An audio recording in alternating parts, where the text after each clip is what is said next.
breaking down the Eternal MMA 90 fight card on UFC Fight Pass right here. Ladies and gentlemen, this is your main event. Live from HBF Stadium Festival Hall. Melbourne Pavilion. Not even backstage, we're literally outside. Was that the best fight card in Australian MMA history? Call me crazy, but make sure you call me when I'm right. Be good if the Aussie MMA Instagram page would give us a bit of glow up because... Welcome to the Australian MMA podcast. My name is Mitch Tinley, and in the latest ever reaction video, I'll be breaking down Eternal MMA 90. Look, it happened on, November 29th? This was a while ago. It's December 9th as of recording. But I wanted to break it down anyway because it was a hell of a card. Did a bit of a live stream reaction fight companion video. Southport Sharks, Gold Coast. Shout out to Eternal MMA for accommodating that.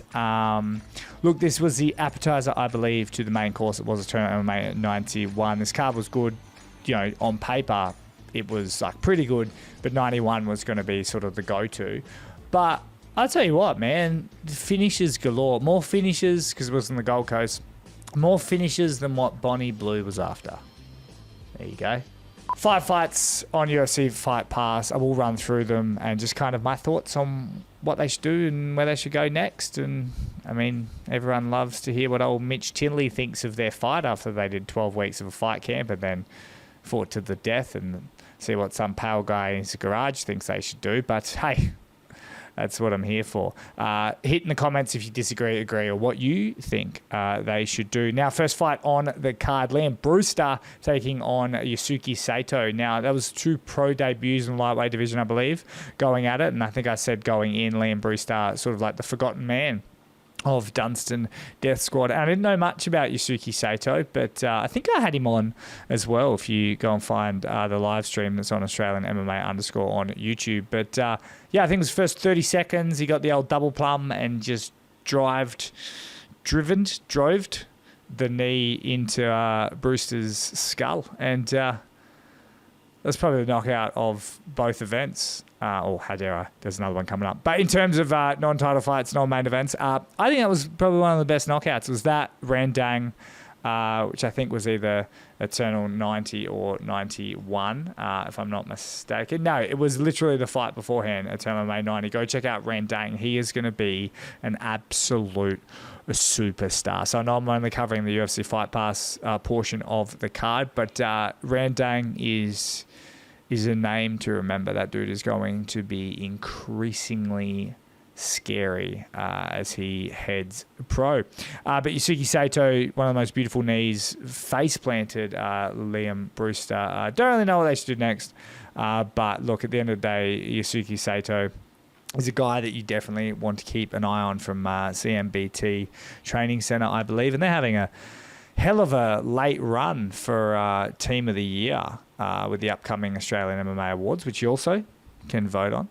If you head to Australian MMA _ on Instagram, you can check that out, and it's in the links, and vote for who you think should be one of the 15 awards. But yeah, shout out to Sato for that. Next fight, Osh Jackson against Ken Viliamu. And now, Viliamu is just... if you saw them at weigh-ins, they were like 2 legitimate heavyweights.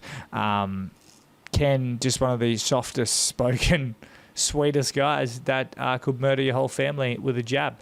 He's like throwing spin and shit at like 120 kegs. He went for like a rolling Imanari roll, which is actually the only way you can do it. But like, just to see a heavyweight do that is just ridiculous.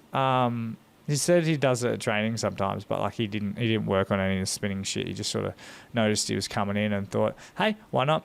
He ended up catching him in the third, putting him down, putting him to sleep. Osh Jackson, the man that trains with the tougher brothers, so you know that he can sort of take a hit. So it just shows you how hard Ken Viliamu can throw down. I think Ken... Look, I don't know what Eternal MMA is doing with the heavyweight division. I know it's tricky because it's like... It's so thin. Pun intended. But look, I think Ken Viliamu, I think it's time. Get him versus like Ricky Beechin or him versus like Brando Pericic. I know he's looking for scalps for the heavyweight title. Eternal MMA, throw up a heavyweight title. Why not? You're going for bigger and better things in 2025. I think that would be a cracker. Why not give Viliamo, who's 3-0, any man who is probably not going to want to fight him, but at heavyweight, it's hard to find fights, and he's a great record to try and get, especially if you're someone like Brando. I think, man, that could be a super fun fight. So I know you won't listen to me, but that's what I would do. Up next, we've got Ethan Mitchell, who was the toughest and most promising 0-1 guy in Australian MMA, is now the toughest and most promising 0-2 guy in Australian MMA. And hey, Jack Della once did it. We've mentioned it before. It will continue to be mentioned. Ethan Mitchell, unfortunately, going down by, I think, split decision to Alistair Volters of Absolute MMA. And Ethan Mitchell, Team Compton guy, I just obviously want to talk him up. He throws the kitchen sink. He is so bloody exciting. And he's a very, very talented young guy. He's just, had some tough fights. His next fight, I think, look, I'm never a proponent, and I know they will never do this, of giving him like a quote unquote like easy fight.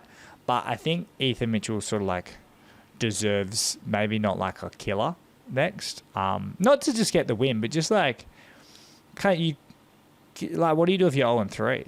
You know, like, he's definitely like good enough to hang with anyone. But if you're 0-3, it's like, whew. Although we talk about Jack Della being 0-2 and then going on his like 18 fight run or whatever it is, how cool would it be if Ethan Mitchell ended up going 0-3, but then ended up making the UFC? Stuff of legends. Weirdly getting way too ahead of myself. But yeah, Ethan Mitchell, absolute star, chin up. You're from Team Compton. You're as tough as they come. We chatted. There's a good interview on Australian MMA on YouTube. Check it out. Ethan Mitchell is very mature.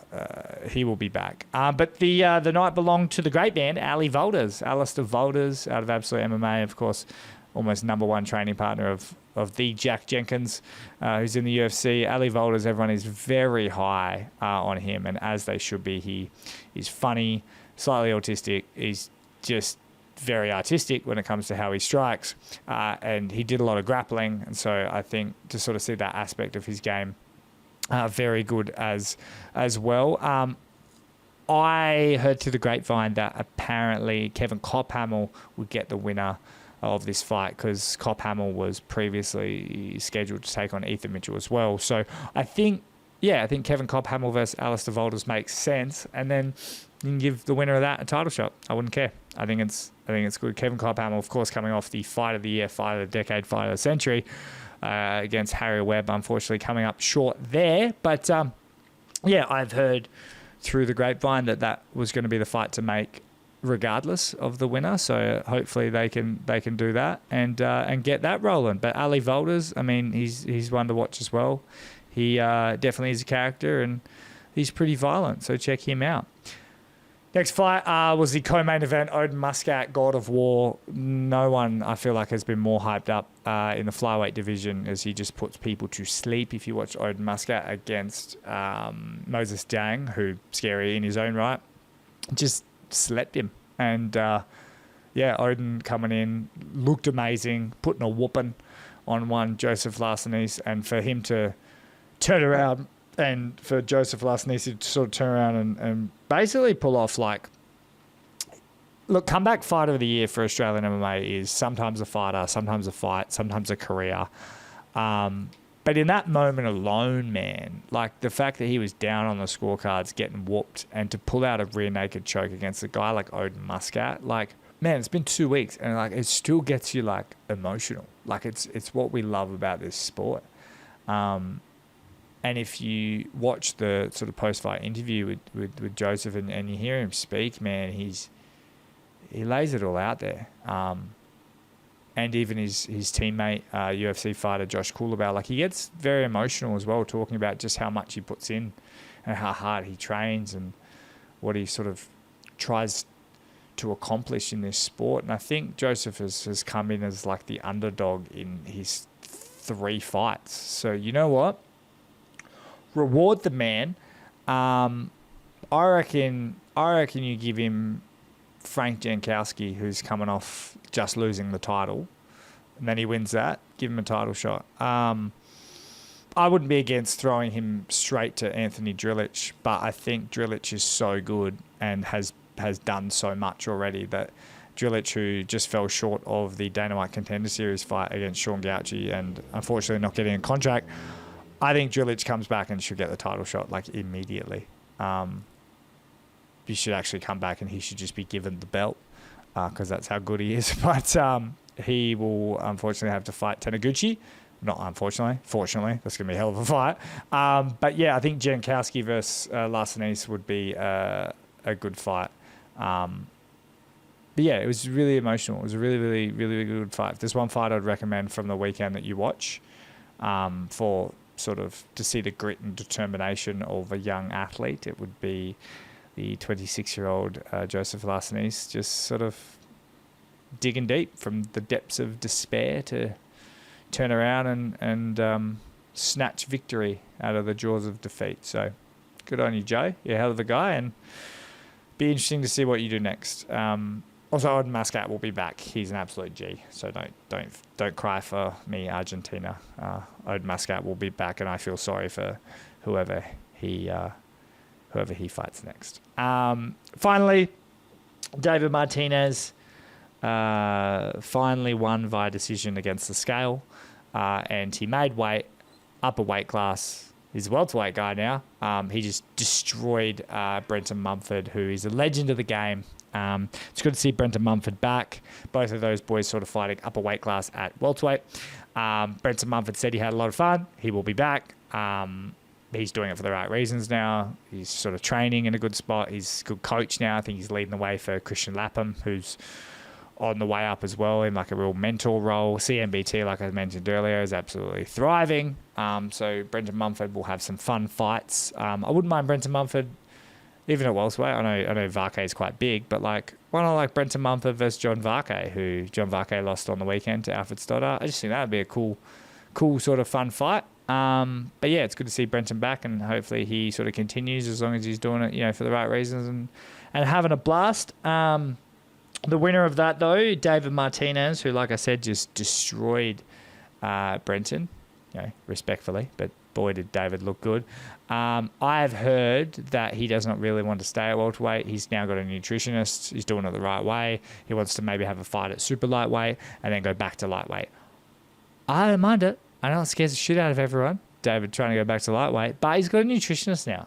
Like, I know that sounds dumb, but like before he was just like, oh, I'm going to have a bag of air on fight week, or like, oh, what's that? Water? That looks like lunch and dinner. Like that's kind of how he was making lightweight before, where now he's like doing it like super sort of systematically, which I think is good.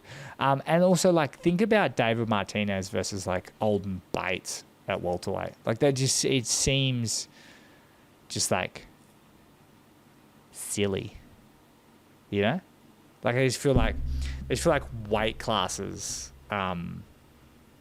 Weight classes below. But here's a welterweight if he does want to stay at that, or even whatever is going to happen. I think, what about Jack James versus David Martinez? That could be a good fight. Either way, it was good to see David Martinez back in the win column, and we're focusing once again on how good he is and how violently dominant his grappling is getting and just suffocating, and we're not talking about him like missing weight or anything. So that is good. It is good. Eternal MMA 90 was amazing at Southport Sharks in the Gold Coast. Go check it out on UFC Fight Pass. Go hit up Eternal MMA. Once again, responses in the comments. Let me know, do you agree, disagree, comments, what guys should do next. Other than that, hope you enjoy. Stay tuned because Eternal MMA 91 reaction is coming very shortly.